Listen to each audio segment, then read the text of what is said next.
Hi everyone, welcome back to another Reddit cheating story. Before we start, please hit the subscribe button and notification bell if you love to watch more cheating stories.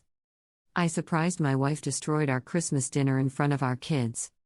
A lot has happened, I wish I could take credit for it, but the truth is I have been a pathetic sobbing mess since I last posted. I was sort of obsessed with my wife's chats with her friends. A lot of insane and hurtful things were said in these chats. What got me in the end though, was when my STBXW described, in very harsh language, how her marriage and especially her children were a burden in her life. That they had prevented her from being a successful woman living up to her full potential. She described how I, as her husband, was an oppressive past that held her back from living a good life. Her family was the reason she didn't have a successful career, loads of casual sex, etc. I just broke, I couldn't handle it. I spent the next 30-ish hours reading and rereading every line of emails and chats I had over and over and over again. On reflection, she didn't provide any details on how we actually were burdens or oppressors. It was just blanket statements, no examples or supporting arguments. In fact, I have never stopped her from doing anything. I pay for almost everything, the minimum wage she collects from her part-time job wouldn't be enough to support anyone actually. I have supported her hobbies, dreams and aspirations, even when she did stupid F, in class after stupid F, in class that she would always drop out of halfway through. I made sure to show her I love her every day and appreciate everything she did for the family. I would romance her, take her out, be there for her whenever she needed me. I mean, if this is oppression, I would like some oppressions, please. Anyway, I digress. At some point reading, I just passed out. When I got up, my three best friends was in the kitchen with my dad making dinner. I have known these guys since I was a child. Let's call them Mike, Bob, and Frank. My dad had invited them and brought them up to speed. I soon broke down again, and I was completely out of it until Friday evening. Mike is ex-military, he lost his left arm below the elbow. We were actually all there for him when he was in recovery and his wife bailed on him. Luckily, they didn't have any children. Mike has adopted 2 kids and got a very nice girlfriend a few years ago, so he did okay. He set up a Zoom call with his counselor that helped him when he went through recovery. He helped me a lot to understand what was happening with me emotionally. Even though he specialized in amputees, he told me his wife sad bail when their husbands are injured. And his stories and examples helped me a lot actually.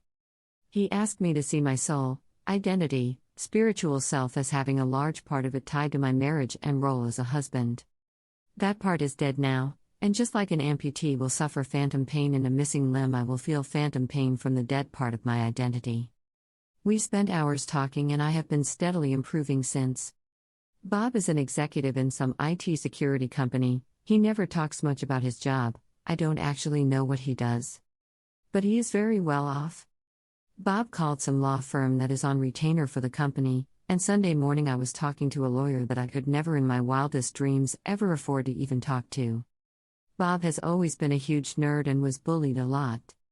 He told me not to worry about the bill, he would cover it. He was happy to finally be able to repay me for the beatings I frequently took for him interfering with his bullies. Frank is a teacher in a private school for kids, and is married with 7 children, yes that's right, 7. My kids just love him and the rest of his family to death. Frank has been making sure my kids are okay and cared for while I get back on my feet and get my ducks in a row. Yesterday was a very hectic day. It started with a STD screening early in the morning. The BI-H gave me chlamydia. Another screen in 6 months. F ... and %currency hash. My self-pity party switched to pure F-ing anger when I found out. That's it for me, glows off, full custody, I will give her nothing if I can get away with it. The lawyer managed to track down the ex-husband of my wife's feminist friend that bragged about how she screwed him over. It was apparently very easy via the court documents. I wouldn't even have thought about that. I talked to him on WhatsApp, and he thanked me a lot. But he also told me about everything this harpy did to him. Now I know what to expect from my STBX. It was sickening. I was ready for a fight. After our chat, I am preparing for war. It was heartbreaking hearing how he had been homeless, and how he hardly had seen his kids in 4 years. All based on his ex-wife's lies. I accept how I am at a disadvantage as a man in the court system.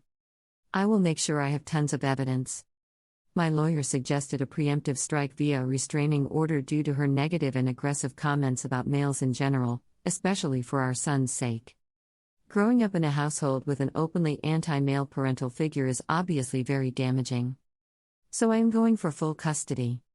I told the lawyer to go ahead. She expects her to be served a restraining order today. I had a call with my STBX on Zoom. Keep in mind that she hasn't reached out to me at all since she showed up at the door to argue with my dad. She hasn't reached out to the kids or anyone else either, so it's not like she cares about any of us. The call was absolutely bizarre. She was all made up with a massive cleavage.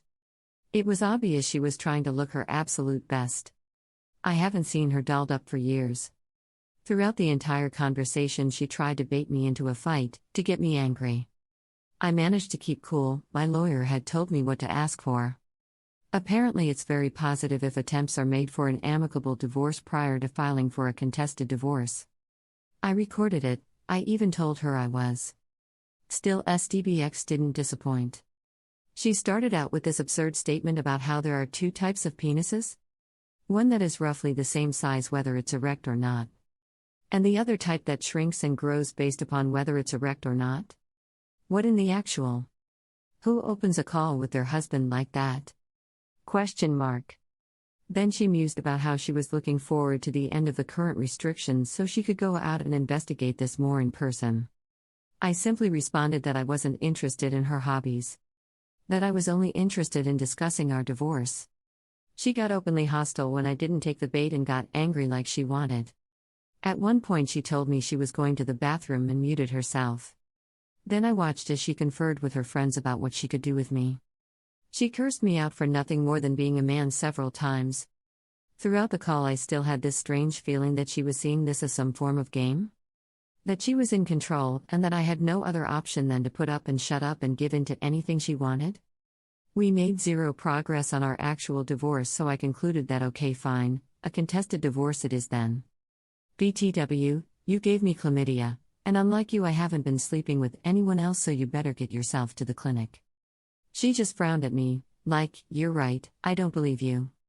I seriously have no idea at all what is going on with her, and at this point I no longer care. I sent the recording to the lawyer and she was shocked to say the least. Everyone thinks my wife is insane at this point. Maybe she is? Since I own her phone and the subscription, I can actually use the chat logs as well in court. It turns out it's fully legal to monitor my own device as much as I want. After our call there was frantic discussion between the harpies, but I could finally put it aside. I no longer care what they talk about. Lawyer is confident we will win this thing unless there is something I haven't told them about. So there we are. It still hurts, but I can treat it as phantom pain at this point. I have abandoned feeling sorry for myself and I am going for the jugular. No prisoners. I need to protect myself and my kids. I am good, my kids will be fine, I will make sure they get therapy as much as they want. My STBX will soon be a distant memory and I will start building a new better life. Edit, found out today that she knew about the chlamydia and got treatment but didn't tell me. Bit H. F. C.K. She was joking and laughing with her new friends about it. F.K. Thank you for watching. Let me know what you think in the comments below. Remember to subscribe and hit the notification bell.